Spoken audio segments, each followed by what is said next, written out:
Bonjour à tous, Olivier Tréca du Chasseur de Migrateurs. Je suis ravi de vous retrouver encore une fois. Alors c'est l'avant-dernière mise à jour des prévisions de migration. Voilà, toutes les bonnes choses ont une fin. Et la fin, elle n'est pas terrible, hein. C'est-à-dire qu'on a quand même, je pense, battu le record de capot il y a 2 jours. Euh, voilà, bon, peut-être que Thierry va en tenir 2 mots. Euh, la situation est une situation, la situation météorologique est une situation de blocage euh, qu'on peut retrouver par exemple en septembre, hein. Mais là, on a une situation de blocage, on peut la retrouver aussi en novembre, hein, ça arrive de temps en temps. Euh, avec un anticyclone qui nous recouvre, les dépressions passent au-dessus, et puis au sud, c'est aussi anticyclonique, mais les vents sont plutôt contraires, hein. Donc on assiste à on va dire un passage diffus, léger, en fonction des aléas climatiques imposés par le brouillard. Voilà, déplacements hivernaux, recherche de nourriture, voilà, c'est des choses classiques pour janvier, mais là c'est encore plus, euh, j'allais dire, aléatoire parce que, eh bien, il n'y a pas de vent, il n'y a pas de conditions, de bonnes conditions, et on est avec cette situation, on va aller jusqu'à la fin du mois comme ça, ou presque. Attention, peut-être, parce que vous allez voir, peut-être que on pourrait avoir un petit quelque chose d'ici pour le 31 janvier, comme il y a quelques années. Voilà, donc merci à tous les mig trackers qui continuent à nous envoyer des informations, c'est super gentil. Et puis, en tout cas, on vous concocte une vidéo récapitulative du mouvement sur l'année. Ce sera probablement au cours de février. Il faut que le temps qu'on écrive tout ça, et puis qu'on recollecte l'ensemble enfin qu'on fasse toutes les statistiques relatives aux espèces, aux meilleures nuits, etc.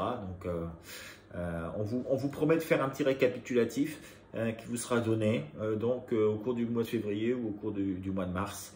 On verra bien.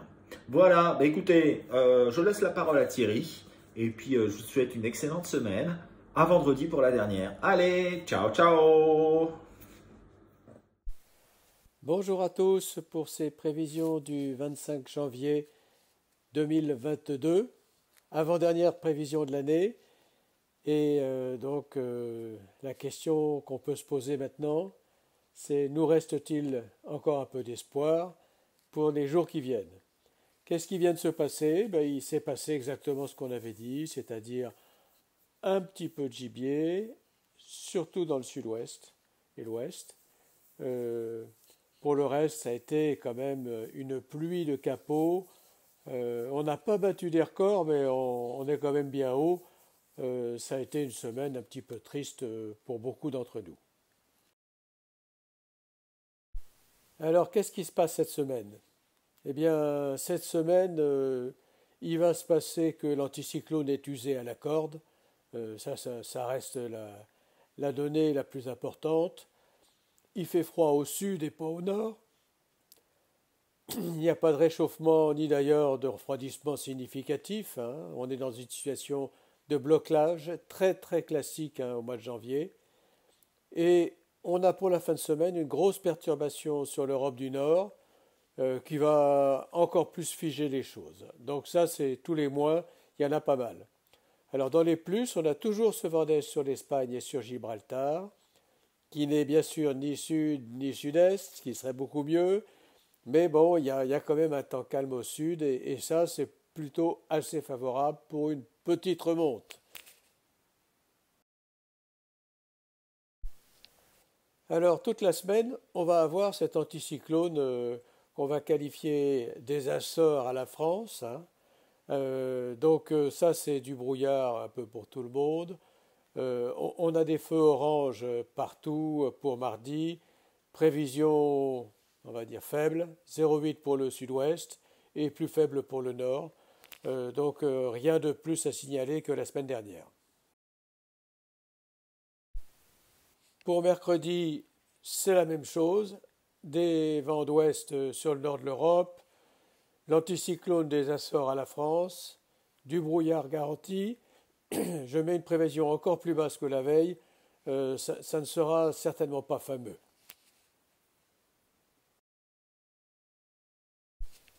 Pour jeudi, c'est la même situation pour le sud-ouest. Pour le nord et le nord-ouest, on a quand même les prémices d'un changement de temps sur la mer du Nord. Alors ça veut dire que le vent va peut-être un peu se lever de nord-ouest et s'il y a un peu de vent, il y aura moins de brouillard. C'est pour ça que j'augmente un petit peu la note, mais sans être non plus importante à cette augmentation. Donc 0,8 dans le sud-ouest, 0,7 dans le nord-ouest, donc 0,7 en moyenne nationale, des très faibles notes pour du orange partout. Vendredi pourrait être peut-être la meilleure journée de la semaine. On a des vents de sud-est sur l'Espagne, ça c'est le bon plan. Mais ils sont à l'ouest et au nord-ouest sur le nord de l'Europe. Euh, je remets 1,5 pour le sud-ouest et je laisse la situation exactement la même pour le nord avec une moyenne de 1 national. Donc de l'orange et du rouge un peu partout. Pour samedi, la note est montée à 1,5 dans le sud-ouest, elle reste très faible dans le nord-ouest. Et là, on a une très forte perturbation qui s'abat sur la mer du Nord, sur l'Allemagne du Nord, sur le Danemark. Euh, donc tout ça, c'est pas forcément favorable. La seule chose qui est bonne, c'est qu'il y aura un peu plus de vent et le brouillard devrait s'estomper un petit peu. Voilà pour samedi, donc une semaine très molle. Euh, je pense que la météo ne se trompera pas, pas beaucoup en tout cas, comme elle s'est trompée la semaine dernière, parce que la semaine dernière on devait avoir peu de vent, et finalement au week-end on en a eu pas mal, hein. Donc il se trompe encore pas mal. Alors, bonne bredouille quand même, et puis essayez de terminer bien cette saison. Au revoir. Et on se retrouve pour les prévisions. Alors, pour la nuit de mardi à mercredi, ben, on a toujours cette fameuse dorsale qui nous enquiquine et qui stationne à l'ouest de la France, sur le proche Atlantique, et qui nous met dans une situation de blocage, hein, avec peu de vent euh, sur la France. Et du vent contraire sur les zones nord et du vent contraire sur les zones sud. Donc jusque-là, tout va bien. Donc on ne devrait pas avoir grand-chose, hormis peut-être des mouvements diffus, plutôt sur le sud de la France, avec probablement ce que l'on voit depuis déjà quelques jours, c'est-à-dire quelques pilets, quelques souchets, voilà. Pas grand chose, hein. Moi je mets la note de 0,5. Euh, pour le lendemain de la nuit de mercredi à jeudi, eh ben, on prend les mêmes et on recommence. C'est exactement la même chose que la veille, sauf que bah, il y a une tempête sur l'Écosse, mais ça ne nous concerne pas. Nous, on aura un temps très calme avec encore probablement des brouillards dans les endroits humides, des températures relativement basses, hein, parce que il y a ce phénomène de ciel qui va se dégager et qui va faire que il va y avoir des gelées. Mais tout ça, ça fait pas bouger son monde. Sur l'Espagne, les vents seront à l'est, voire au nord-est. Et sur l'Angleterre et sur le nord de l'Europe, tout ça, ça va être à l'ouest. Donc, nous aussi, on va être à l'ouest. Voilà. Hein. Alors, jeudi, vendredi. Jeudi, vendredi, alors apparemment les modèles diffèrent un petit peu. Moi, ce que j'ai vu ce matin, c'est que bon, la grosse dépression, il y avait une grosse dépression qui arrivait sur la Russie, hein, sur les États, centrée sur les États baltes, avec un flux de nord sur la Scandinavie et un flux de nord-ouest, de nord sur la France. Alors, a priori, ça a déjà changé. Donc peut-être que ça va peut-être revenir comme ça dans les prochains jours, on ne sait pas, c'est quand même dans 2 3 jours. Si ça reste comme ça, bah, il devrait faire froid sur la Pologne. Et avoir un petit flux nord sur l'Angleterre, ça pourrait peut-être faire venir quelques oiseaux par le nord-ouest, mais rien n'est moins sûr. A priori, ça peut peut-être être intéressant avec des températures qui devraient baisser sur l'Angleterre et puis un temps qui devrait se dégager. Pourquoi pas? Pourquoi pas, en particulier sur le nord du pays, hein, Calais, Flandre, etc. Quelques oiseaux en provenance d'Angleterre.